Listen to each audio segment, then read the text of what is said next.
Türkmen aydımsal älimini dinleyijilerin ýüreginde ormanma başlaran Türkmen sanagatynyň ýaty güneşi Ala Aliýew Türkmenler şäherine Gulzada fotostudiýada Serdar Nazarowlarda mehmançylykda ýürükde sizin üçin jaly sesleýän çalaýdym.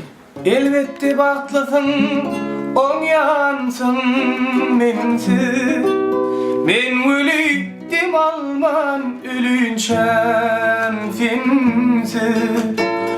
40 ming fetir koşku döredin bolsan.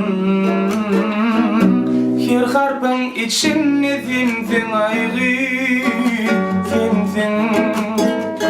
Elbette baklısın, on yansın mensiz.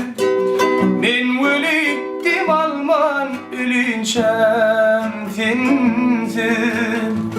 100 ming fetir koşku döredin bolsam. Her harpın içinde finsin aygı finsin.